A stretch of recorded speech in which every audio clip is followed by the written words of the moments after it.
लेकिन उत्तर प्रदेश के अंदर आज से 5 वर्ष पहले ऐसी स्थिति नहीं थी। बेटियां सुरक्षित नहीं थी, स्कूल नहीं जा पाते थे, जबरदस्ती उठाने की शिकायतें मिलती थी। बहुत सारे अभिभावक अपने बच्चों को दूर हॉस्टल में भेजते थे, जिनके पास कैपेसिटी नहीं, वो क्या करते रहे होंगे।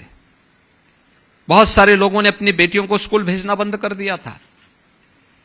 बहनें बाजार नहीं जा पाती थी, हर जगह सुरक्षा का वातावरण था। तो मैंने आने पर 2 काम किए थे।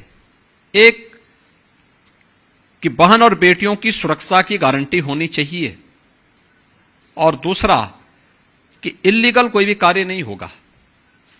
और अगले 24 घंटे के अंदर मैंने उसे प्रभावी ढंग से लागू करने का है कि भाई देखो, एक तो उत्तर प्रदेश के अंदर हर एक स्तर पर आप कार्रवाई करिए। अगर कहीं भी मेरे सामने शिकायत आई, किसी बेटी किसी बहन की ओर से शिकायत आई कि हमारे आवागमन में, हमारी स्वतंत्रता में इस व्यक्ति ने या फलानी स्थान पर यह हुआ है, बाधा पहुंची है, सुरक्षा खतरे में है, तो वहां पर सबकी हम जवाबदेही तय करेंगे। मैंने कहा जितने इल्लीगल एक्टिविटीज हैं, एक जितने इल्लीगल स्लॉटर हाउसेस चलते हैं, ये सब बंद कर डालो। और साथ साथ जिन माफियाज ने किसी गरीब की, किसी कमजोर की, किसी व्यापारी की, किसी उद्यमी की लैंड पर जबरन कब्जा किया है, अगले 24 घंटे के अंदर ये सब हटता हुआ दिखाई देना चाहिए, और इसके बाद फिर आपकी कार्रवाई भी उसके बाद प्रारंभ हो जानी चाहिए।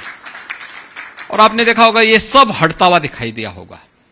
आज जो परिवर्तन हुआ है, यानी हमारी सरकार को लगभग 6 वर्ष होने जा रहे हैं।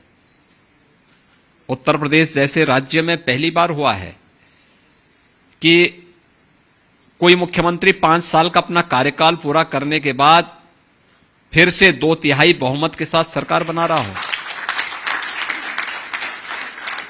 पहली बार हुआ है, 37 वर्ष के बाद कोई सरकार रिपीट कर रही है। ये प्रधानमंत्री मोदी जी का यशस्वी नेतृत्व है, उनका मार्गदर्शन है। जनता जनार्दन का यह आशीर्वाद इसलिए प्राप्त हुआ क्योंकि उसे लगा कि हां, इस परिवर्तन के साथ हमें भी सहभागी बनना है। कोरोना कालखंड में चुनाव हो रहा था, लोग बहुत सारी बातें करते थे, और मैं देखता था, कभी कभी मुझे बहुत सारे लोग कहते थे, जब मैंने महिला सुरक्षा को लेकर के अनेक कदम उठाए, लोग कहते थे सब क्या कर रहे हैं आप, हम कहां जी रहे हैं आप। बहुत सारे लोगों ने मेरी बातों को गलत तरीके से प्रस्तुत किया, लेकिन आश्चर्यजनक है, जब चुनाव हुए तो वही माताएं, वही बहनें और वही बेटियां बोलती थी कि हम लोग, ना हमारी कोई जाति है, न मत है, न मजहब है, हमारा वोट केवल कमल की फूल पर जाएगा, बीजेपी को देंगे, मोदी जी को देंगे, योगी जी को देंगे। ये वही कहती थी। आधी आबादी ने उन सभी सीमाओं को तोड़ा, उन सभी बाधाओं को तोड़ा, और फिर से 2/3 बहुमत के साथ डंके की चोट पर हमारी सरकार फिर से उत्तर प्रदेश की जनता की सेवा कर रही है। आपने देखा होगा पिछले 5.25 वर्ष के अंदर उत्तर प्रदेश के अंदर कोई दंगा नहीं हुआ, कोई दंगा नहीं तो हर दूसरे दिन एक दंगा होता था। पर्व और त्योहार नहीं मनाए जा सकते थे।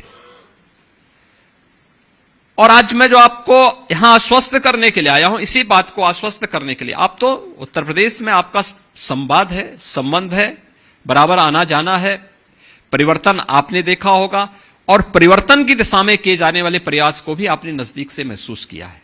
ये सभी चीजें बहुत तेजी के साथ वहां घटित हुई हैं, अब दिख रही हैं। यह तब है जब हम लोगों ने मात्र 2.5 वर्ष का कार्यकाल भी, यानी मात्र हम 2 वर्ष का कार्यकाल ही पूरा कर पाए थे, तब तक कोरोना महामारी आ गई, और तब भी हम रुके नहीं, डिगे नहीं, झुके नहीं, और हमने प्लान का रास्ता भी नहीं अपनाया।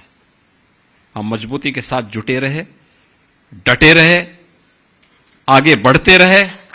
हर एक फील्ड में उत्तर प्रदेश ने कुछ ना कुछ नया किया है, और यह परिवर्तन उसी का हिस्सा है। कोरोना कालखंड में जब दुनिया पस्त थी,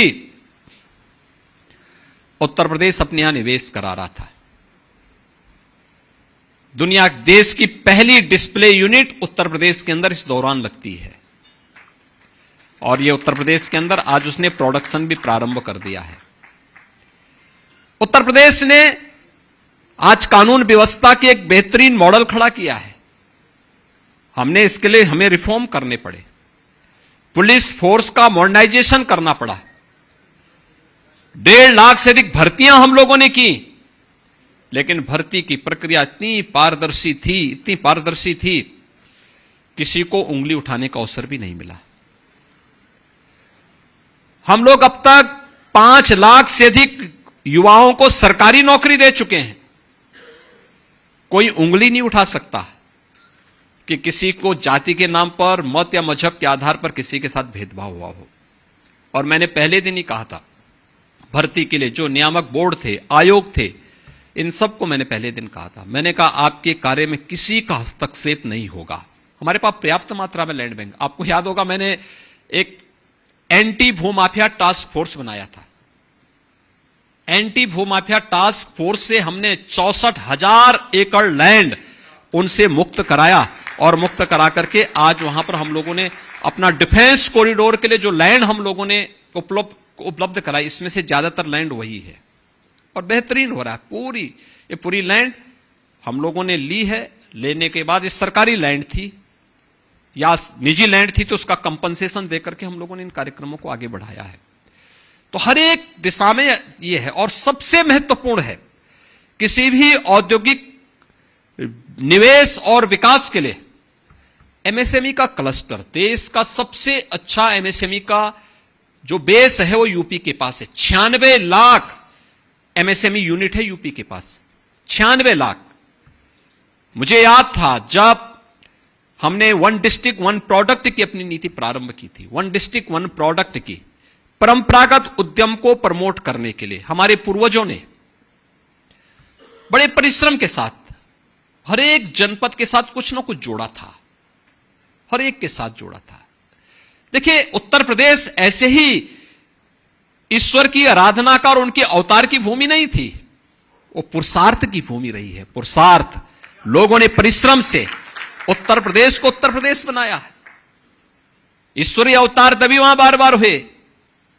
मां गंगा का आशीर्वाद और मां यमुना का आशीर्वाद तभी वहां प्राप्त हुआ। बाबा विश्वनाथ का धाम वहां इसीलिए बना क्योंकि उत्तर प्रदेश में उस प्रकार की पोटेंशियल थी।